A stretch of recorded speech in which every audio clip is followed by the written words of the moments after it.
법구경 개송 21번에서 23번. 주의 깊게 마음 챙기는 것은 불사에 이르는 길이고 게으르고 방일하게 지내는 것은 죽음에 이르는 길이네. 주의 깊게 마음 챙기는 이는 죽지 않고 게으르고 방일하게 지내는 자는 죽은 자와 같네. 지혜로운 이는 이와 같이 분명히 알아. 주의 깊게 마음 챙기는 성인의 왕국에서 기뻐하고 즐거워하리라. 지혜로운 이는 있는 그대로 바르게 보고 늘 노력하며 항상 최선을 다해 얽매임의 위험이 사라진 으뜸가는 열반을 만나리라. 법구경 제2장 불방일.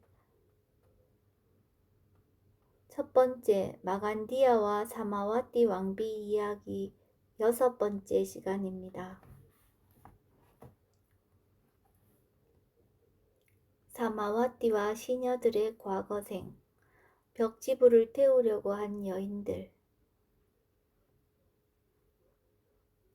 어느 때 브라흐 마다따 왕이 베나레스를 통치하고 있을 때 8분의 벽지불이 규칙적으로 왕궁에 와서 공양하셨다. 500명의 시녀들은 벽지불들이 공양하시는 동안 시중을 들었다. 그러던 어느 날 7분의 벽지불들이 히말라야로 돌아가고 한 분의 벽지불이 겐지스 강가에서 불더미에 둘러싸여 멸진정에 들어 있었다. 벽지불들이 떠나자 왕은 시녀들을 데리고 물놀이를 나왔다. 그녀들은 하루 종일 물속에서 놀다가 밖으로 나오니 체온이 떨어져 추위를 느꼈다. 그녀들은 어디 가서 따뜻한 불에 몸을 녹이고 싶었다. 불을 피울 수 있는 곳을 찾아봐. 그녀들은 여기저기 돌아다니다가 불더미를 발견하고 빙 둘러앉아 불을 붙였다.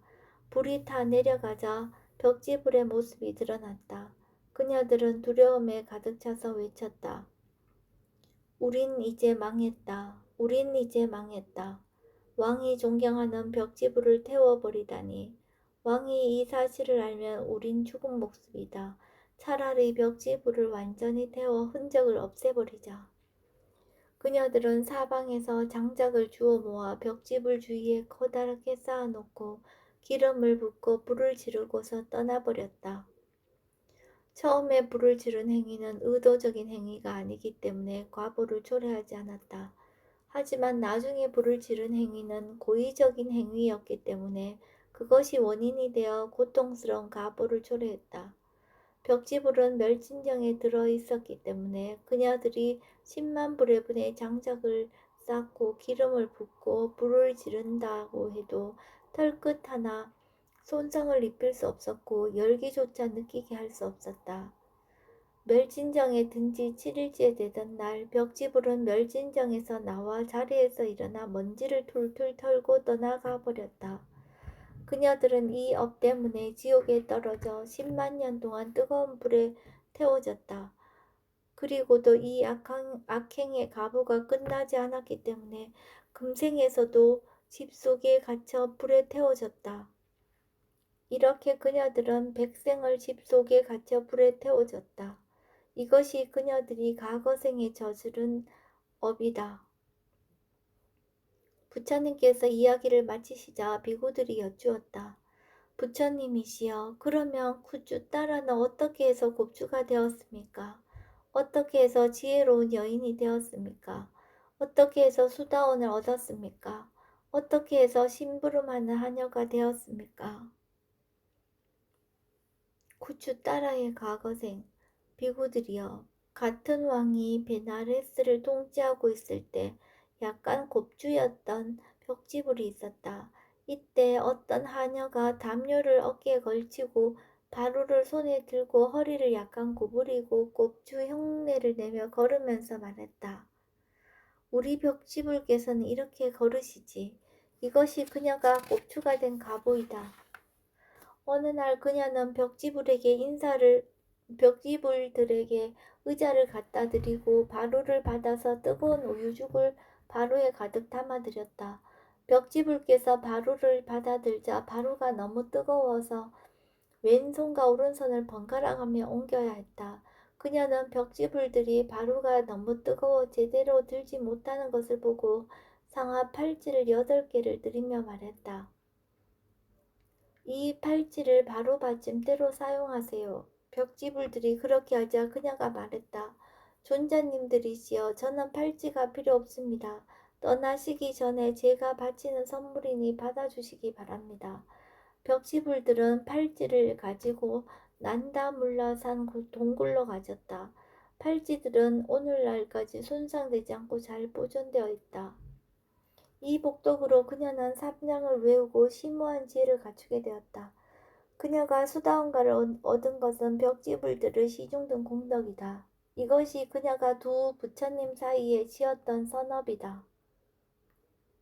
위 없는 깨달음을 얻으신 까사빠 부처님 시대에 베나레스에 사는 제정간의 딸이 살고 있었다. 어느 날 저녁 그림자가 드리워지고 있을 때 그녀는 거울을 보며 얼굴에 화장을 고치고 있었다. 그때 번뇌에서 해탈한 비구니가 다가왔다. 비구니는 평소에 그녀와 아주 친숙한 사이였다. 비구니는 자신들의 후원자들을 저녁 시간에 방문하곤 했다. 제정간 딸은 주위에 시중든 하녀가 없자 비구니에게 말했다. 어서 오세요, 스님. 저기 화장품 바구니를 좀 갖다 주시겠어요? 비구니가 생각했다. 내가 화장품 바구니를 가져다 주지 않으면 그녀는 나에게 싫어하는 마음을 일으키게 될 것이다. 그러면 그녀는 지옥에 태어날 것이다. 화장품 바구니를 가져다 주면 그녀는 하녀로 태어날 것이다. 지옥에 태어나 고통을 겪는 것보다는 하녀로 태어나는 것이 훨씬 낫겠다. 비구니 스님은 그녀에 대한 연민 때문에 바구니를 가져다 주었다. 이 가보로 그녀는 싱그럽고 하녀가 된 것이다. 과거생 이야기 끝. 어느 날 비구들이 법당에서 토론을 시작했다.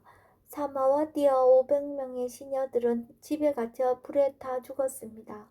마간디아와 친척들은 집더미 불에 태워지고 쟁기에 갈려 산산이 찢겨졌습니다.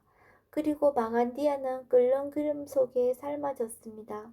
누가 산 자이고 누가 죽은 자입니까? 이때 부처님께서 들어오셔서 물으셨다. 비구들이여, 무슨 이야기를 하고 있는가? 비구들이 대답하자 부처님께서 말씀하셨다.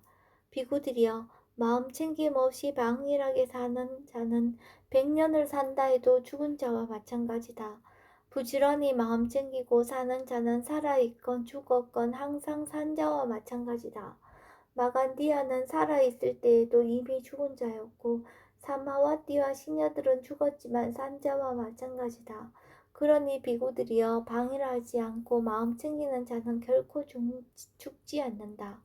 부처님께서는 이렇게 말씀하시면서 개송을 읊으셨다. 주의 깊게 마음 챙기는 것은 불사에 이르는 길이고 게으르고 방일하게 지내는 것은 죽음에 이르는 길이네. 주의 깊게 마음 챙기는 이는 죽지 않고 게으르고 방일하게 지내는 자는 죽은 자와 같네. 지혜로운 이는 이와 같이 분명히 알아. 주의 깊게 마음 챙기는 성인의 왕국에서 기뻐하고 즐거워하리라. 지혜로운 이는 있는 그대로 바르게 보고 늘 노력하며 항상 최선을 다해 얽매임의 위험이 사라진 으뜸가는 열반을 만나리라.